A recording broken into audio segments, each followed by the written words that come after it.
సర్వేపల్లి నియోజకవర్గంలోని తోటపల్లి గూడూరు మండలం సౌత్ ఆములూరు గ్రామంలో శనివారం వేకువజామున స్థానిక తెలుగుదేశం నేత మాజీ ఎంపీటీసీ చావా కోటయ్య నాయుడు పూరిల్లు అగ్ని ప్రమాదానికి ఆహుతైంది. ఇంటితో పాటుగా దాదాపు 30 లక్షల విలువ కలిగిన నగదు, బంగారం, విలువైన డాక్యుమెంట్లు, రొయ్యల మేతకు కట్టవలసిన 12,50,000 నగదు పూర్తిగా కాలిపోయినట్లు బాధితుడు మీడియాతో బావురుమన్నారు.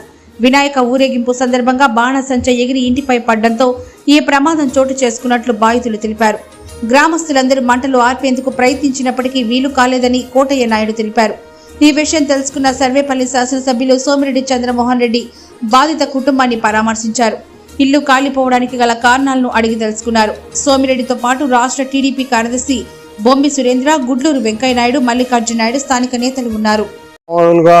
11-12 గంటల దాకా వినాయకుడు బొమ్మ పెట్టుంటే ఆడంతా అవుట్లో గలస్తాగా ఉండేరు. తర్వాత ఊరేగించేటప్పుడు 4 గంటలకే మళ్ళా దేవుడితోటే ఈ అవుట్లు గాలవడం. మేము మామూలుగా ఇంట్లో బునుకో ఉన్నాము. జనం అంతా వచ్చేసి మంటతా ఉందని లోపలికి వచ్చేసినారు. అప్పటికి వాళ్ళు ఇష్ట ప్రయత్నం చేశారు అందరూ. అది అరువు కాలేదు, మొత్తం డ్యామేజ్ అయిపోయింది.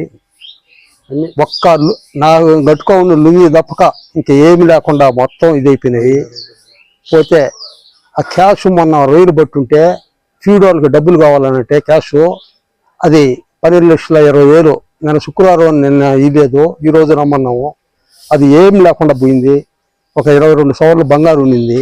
అది కూడా మనకు అసలు ఏం అర్థం కావడం లేదు. అదేదో నల్లగా ముద్దగా కొద్దిగా కనపడతా ఉంది. పోతే డాక్యుమెంట్స్, పాస్బుక్లు ఈ మొత్తం స్మాష్ ఇది డ్యామేజ్ అయిపోయినాయి. ఏసీ, ఫ్రిడ్జ్ ఆ నుంచి వచ్చి టీవీ, ఎల్ఈడి టీవీ అసలు ఏం లేదు. ఇంత డ్యామేజ్ దాదాపు 20-25 లక్షల రూపాయలు. ఇంటితోటి అయితే మామూలుగా 25-30 లక్షలది డ్యామేజ్ అయి ఉంటుంది. అంటే క్యాష్ తోటే అన్ని చేరి.